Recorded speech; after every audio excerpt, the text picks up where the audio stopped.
Hey everybody, Steve Biederman. I'm with a guest today. I'll introduce him in a minute. It's November 3rd. We're already almost towards the end of the year now in 2023. I am pumped about today, and I hope you're going to be pumped too, because usually it's just me talking to you about lessons I've learned in no particular order in my career. And I hope that helps, especially for entrepreneurs that are experiencing a lot of things that are for the first time, and things that maybe I've done that can help you. I, though, was meeting with this gentleman, and I went to their office in Kansas City, and I learned that he not only was he running this company, but he was an author, and his experience was so detailed in terms of a lot of different jobs like we've all had.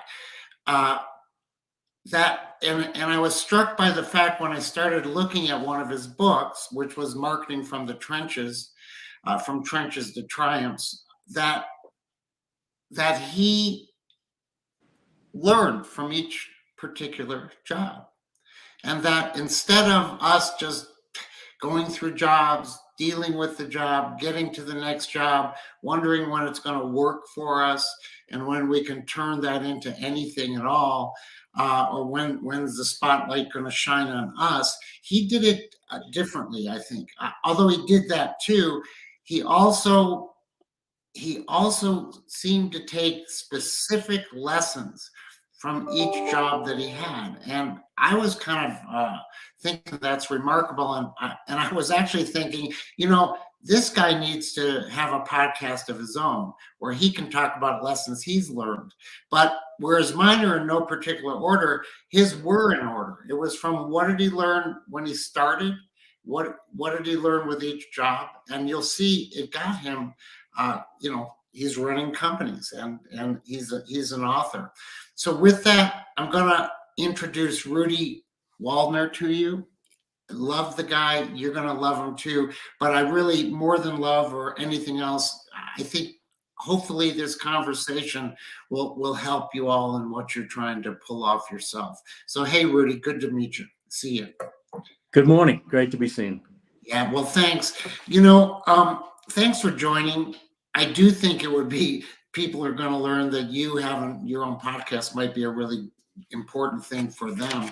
But I'm going to jump right in, Rudy, to a few questions, and then let's just chat it up and we'll talk about it. Great. First, I was referring to the fact that you've had all these different jobs. You were a caterer, you were in a car wash, different things that you were doing. And I'm so amazed at the lessons you got from it. Talk about some of the different, I'm just curious, the list of jobs that you've had in your life. Jeez. So my family had a delicatessen in New York. So that's how I came up, right? So 14 years old, you're behind a counter. There's 10 angry New Yorkers waiting on coffee. I mean, that was quite an education right there. Yeah. Then the car wash, I always had two jobs until I left New York, right? So those secondary jobs, like a weekend job, I'd be a bartender or work in a cafe or the car wash thing. Yeah. Then my first real job was with Warner Publisher Services. So that was in magazine distribution. Then video rental, so the multi-unit management, that's how that started. Then I went with Blockbuster to Germany, back to the States with another video company, and then retail finance, multi-unit retail finance. Yeah. Once I got into that, I bounced between marketing and ops constantly because I love marketing, but if the people behind the counter don't do what you're suggesting, it doesn't work. Right. So then I go back into ops, make it happen, or everything I had just created. And that's a key piece, by the way, I think, in one of the lessons in your book, which is the people, and you talk a lot about the people. Hey, you mentioned car wash, but what I thought was interesting is you said, well, we had the deli, and then I did the car wash, and then I had my first real job. Except in your book, you recognized something in the car wash that was critical to you. Do you remember that story? Can you tell us? Yeah. Yeah, I think it starts off with I was having a hangover. I really think I wrote that. Yeah. And it was this bomb of a car came in, and I got lost in my work. I was vacuuming at this big yellow Cadillac, and sweating, wearing an orange jumpsuit. But when I got done, the guy whose car it was, I mean, the guy couldn't stop smiling. I made his day, at least, if not his week, and that's when I realized that what the customer felt was a huge thing in success in business. And how old were you when you got that? Oh, teens, mid-teens, really? Amazing. Something like that. So you're doing this, and it sucks. It's a hard job. I mean, it's a hard job, but at the same time, that's, in a way, that's your tip. The tip you really got was this lesson that it's about how the customer feels, and the outcome you got was better than any $5 that somebody could have handed you, it sounds like to me. You also talked in your book about branding, and you were talking, if I remember, about getting ready for a date, and between you getting ready for the date and the time that you got to the date, you had passed you had all this different input hitting you about different just brands, and advertising, and you had an opinion about it. Talk about that. Okay, it's not a great opinion, but it's called clutter, right? Everywhere you look, you're seeing something. You hear a radio ad, a TV ad, a shelf talker in a supermarket, the cart ad, so the advertisement on the cart, the ceiling, there's ads on the ceiling, on the floor. It never ends. The intercom in the supermarket having another deal. It's clutter, and you can't hear it anymore. And we're 4% of the world's population, yet we're exposed to 70% of the advertising media. I mean, you drown in that. You drown in that. That's incredible. I'll tell you, I have a mixed feeling about that, and I think that, like you, we all get just almost just numb to all that's hitting us. But I've also learned something about it in business, and I have different ideas about this. On a personal basis, I don't like ads, right? On a personal basis, I make sure I don't watch anything on television live so that I can get through all the advertisements. So really, I actually make an effort to avoid that. Now, as a businessman, I've built a successful business after business based upon an approach to marketing that is about building almost an engine, call it a lead generation engine, where I'm layering in tactics, and almost any tactic is okay if it's repeatable and sustainable and affordable. So we are constantly building. I think of it as this ball that keeps getting bigger, and I'm building these tactics. And what it does, and people will see it like in NobleBiz when they're on, like, LinkedIn, for an example, as we are now, we're constantly out there. So we're doing everything, in a sense, that you wrote about. That's like, I am so sick of seeing all this stuff. I'm numb to you. And it made me start wondering, although it's worked for my business, if my own market is numb to us. And I thought it was a really powerful thing that you said that, because we live in these sort of silos between what we like versus what we do. And oftentimes we'll say in business, well, yeah, I don't like you and I were in contact center space. And it's like, yeah, I don't like getting contacted by contact centers, but that's how I make my living. So I do it. We make tech for contact centers, and we go, look, we manufacture the guns, but we don't shoot them. Rudy shoots them. Well, listen, you talked about this idea of trench marketing. You know, specifically your term trench marketing, and it was kind of like what I just said in some ways, which is it's everything you can do to grow your business. And you underline the word I. What can I do? What can I do? What can I do? Give me some thoughts on that. Yeah, because often if you want to grow a business, you hire an advertising agency, you hire a marketer. And that's great depending on where you are in the business's life cycle. But in the beginning, at least it used to be, door to door. Who's your business neighbors? And specifically in retail, what stores are on your block? What stores are in your trade area? Where do your customers reside? And that's how you market. Simple stuff like door hangers from way back when, right? So that's what I think.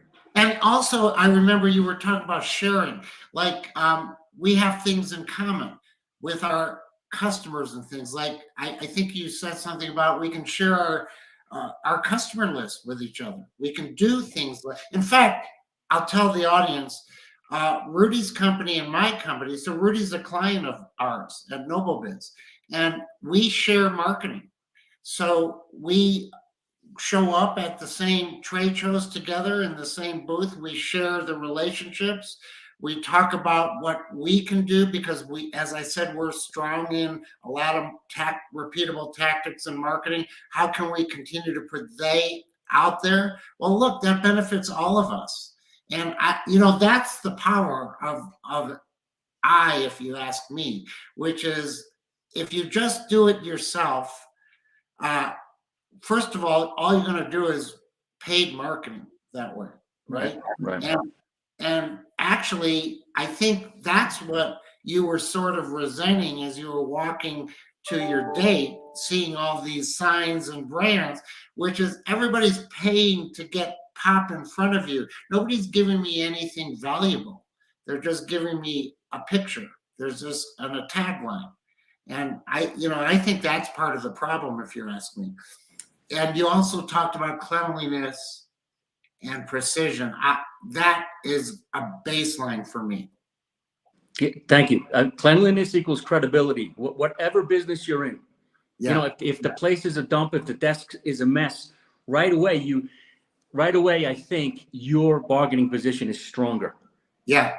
Right. You talk about it specific. You had this job, or you had taken on management where you had walked in and you were like picking almost. I think your staff saw you as kind of picking at things, and you ended up you realized I think what I got out of it anyway was you can do it all. You can keep cleaning everybody's desk and everything around, or you can change the culture. And how hard is that to change a culture into recognizing that type of thing counts? So So when you inherit a staff, it's different than when you build it, right? When you build it from scratch. And that's one of the, I don't like micromanagement at all, but till this day, associate manager and up, I do the interviews. I pick everyone on the team. And I don't, my crazy interview questions are in the book somewhere. Yeah. But it's because I don't care what you did. And it ends up, ironically or not, that most everyone in upper management worked behind a counter in hospitality because you got that energy. You're used to that immediate gratification. So you hustle till it gets done, till somebody's smiling. And that's what I look for: enthusiasm and can I trust you? Yeah, that's a specific section in your book about hiring enthusiastic people. Honestly, you had that list, and none of the questions were about their experience. We usually interview their experience, and you're saying, look, we'll teach you the job. That's what I got out of it. But I can't teach you who you are. and who you are is about enthusiasm. And are you going to be passionate with me? And are you trained? Can I teach you what some of the important things? Can I mentor you? You said earlier you don't like micromanagement, and there's micromanagement, and then there's coaching and mentoring, Right. And they're different, but they can mimic each other sometimes, right? If I'm overly mentoring you per se, then I'm really just using that as an excuse to micromanage you. And I'm pretending I'm just like, a coach. I'm just coaching you. I'm just giving you that information. Do what you want with it.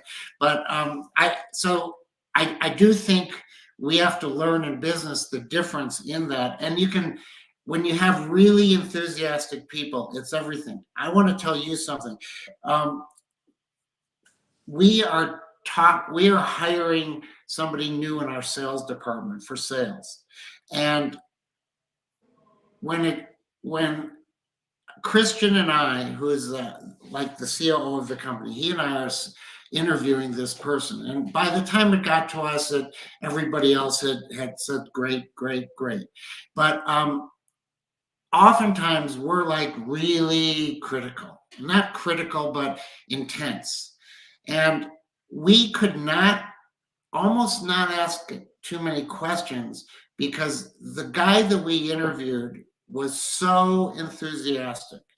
It was like exactly from your book. It was like he was just passion and energy and a positive intensity.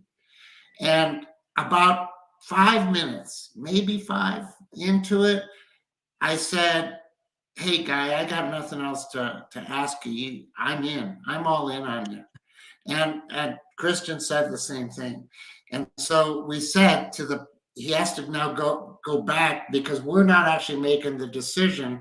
The head of sales is making the decision. And we said, hey, we'll give you our recommendation. Now, now it's on you. Go make sure the sales manager feels the same way. And just be yourself, because just that enthusiasm is going to solve 9/10 of the problem, if you ask me. Agreed. Are you hiring like that at Centronex? Yeah, we don't hire. Operations for sure is all internal. Other departments as well, but it seems just recently, but we just hired a talent acquisition, so a recruiter.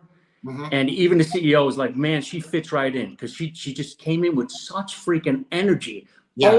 Always thinking of another solution, another plan. Let's try this. Let's try this. So yeah, she fit right in. This thinking about another solution, another plan. And I think the audience needs to understand, we don't know any more than anybody else, because we run an operation. We're just looking to what's next. It's more of how do we think? How do we get to a decision? And usually that comes with enthusiasm. It almost never comes with depression. It almost never comes with negativity. And it almost never comes in a messy, dirty environment.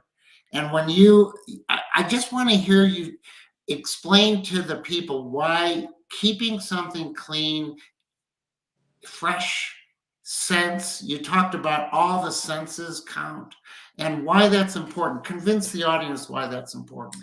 So for the cleanliness right away, it shows pride of ownership, right? That can't be a negotiable. You have to give a crap of what your desk looks like, or the front doors, right? So the operations teams at the contact center, Centronex, where's that thing? This side. Every day, every ops team cleans every glass door. Every day. Yes. And then the HR team cleans the front desk area. Every day, everyone gives a crap and cleans. Why? Why? Yeah. More than cleanliness equals credibility. It shows you give a crap. And also, like, I remember when I got overwhelmed and I was thinking at my desk, I'd mop the floor. or something in a different business, right? Because that also gives you a chance to think of something else while you're doing this kind of work. Yes. Right? And also a little trick, I don't know if I played it on you, but if a client was coming in or a partner like yourself was coming in, I time it that the front doors were getting cleaned, because that right away impresses, right? So cleanliness is, to me, it's such a big deal. Yeah. And then the other senses, we said, like the smell, right? Floral smell. What's that brand? Sony. When you walk into a Sony store, right? Every time you open the door, they spray vanilla, because it makes it a better experience. I always like background music that's appropriate, please. Yeah. And what are the handshake for the feel? Which sense am I missing? I think touch, smell. So touch, you have touch, smell, the visual. Oh yeah, so the visual that goes with the cleanliness, right? Yeah. And then all the colors I spoke about. And feel. You would have feel. The handshake is such a big deal. Yeah. Post-COVID and pre-COVID. But I think it's a baseline. I'm right with you on that. And I was thinking of things in my own experience. So I'm starting this business, and it was just two of us, and we were absolutely poor as hell. That business grew into a world leader, but we didn't have a clue how, that wasn't on our agenda. We were just trying to figure out how to get enough money to put another piece of drywall up. So I would get so nervous, and I'm scared. We didn't have money, and how do I pay people? And every night I would vacuum, but everybody's gone, and I would just vacuum. And by the way, we had people cleaning. It didn't matter. I was vacuuming. It just somehow settled me. And my own OCD, I thought of it at the time, wanted everything clean. But I actually think that even though we had this office that didn't have all the drywall up, that was kind of, rough, it was really, really clean. And I think I felt like it allowed everybody to be able to see what is good, not what isn't, by coming in every day and having us recognizing there's some pride in whatever our environment is, however we live. We don't have to be fancy, but we have to care enough to keep it clean. Well, an interesting outcome, though, is one day my partner said, this girl running our support, so she is very important to us, that she's leaving. And I said, what? Why? I mean, we're desperate for her. She said, I can't stand that every morning I come in and my desk is all organized. Because I would see desks that were out of order, and I would organize them, right? And I was so tense and worried, I wasn't even really thinking. It wasn't about her desk or that guy's desk. It was just, I was just getting everything right, organized.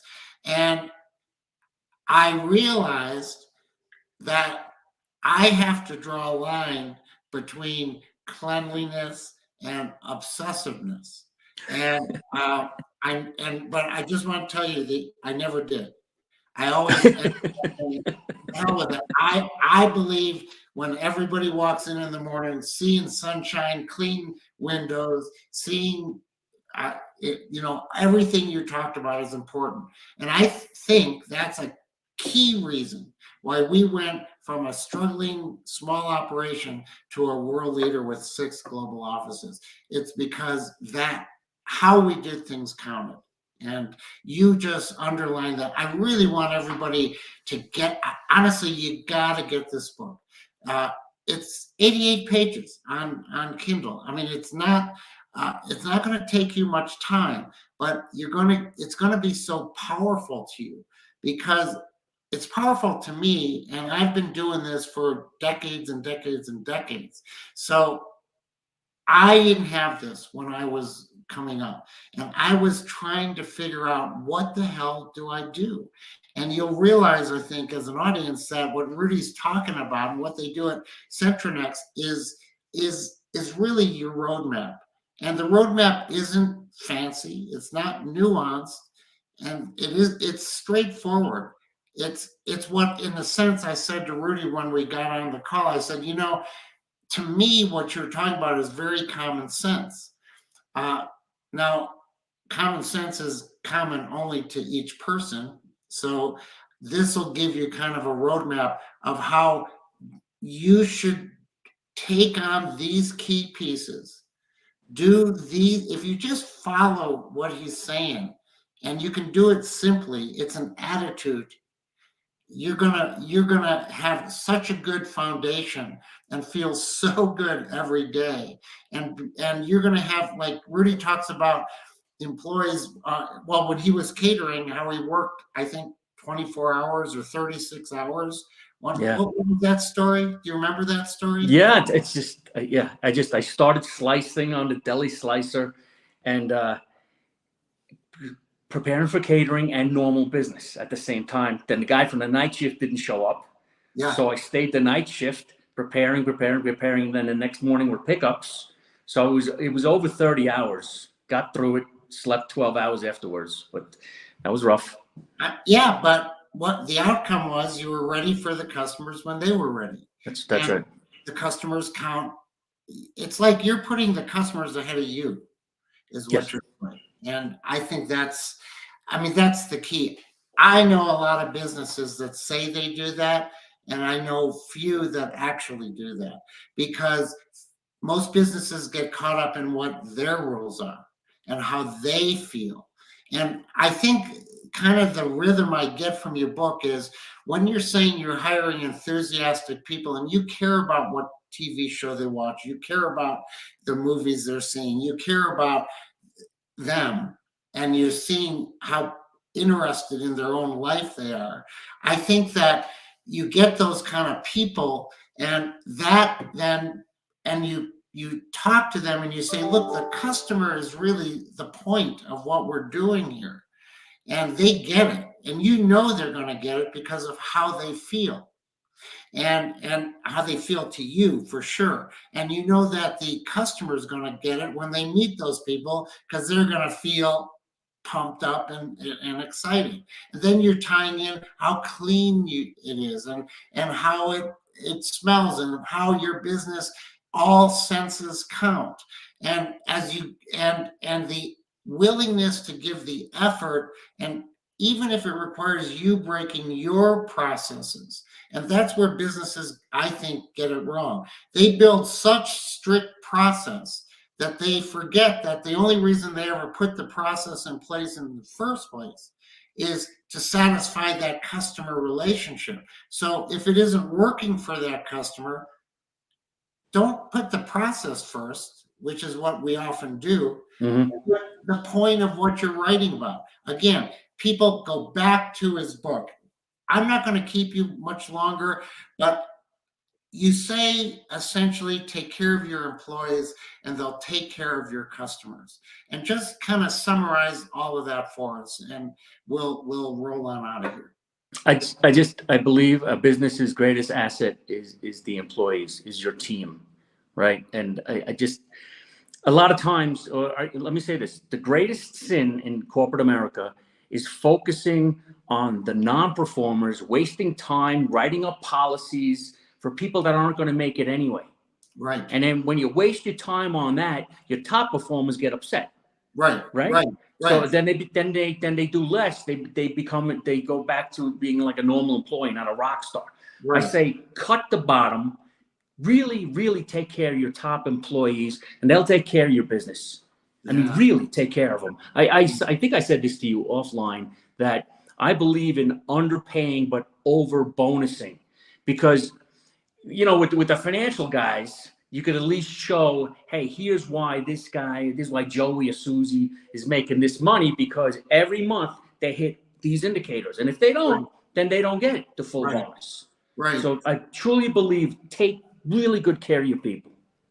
I love that. Rudy, listen, if I wasn't running this company, I'd be working for you, man. I really appreciate it. Hey, everybody, I hope you can all feel good about what we talked about today, and do go look Rudolf Waldner. Look it up on Kindle. He has other books, and they're common sense, and it's life's experience. And CentroNex, by the way, he's president of CentroNex, and CentroNex is really one of the leading BPOs out there in the world, and it's an important company, and they do a lot of different types of projects, and I hope that that if you need that's where you go, because they're going to keep it clean, keep it passionate, and keep it right. Rudy, thanks, man. Thank you. You take care. You too.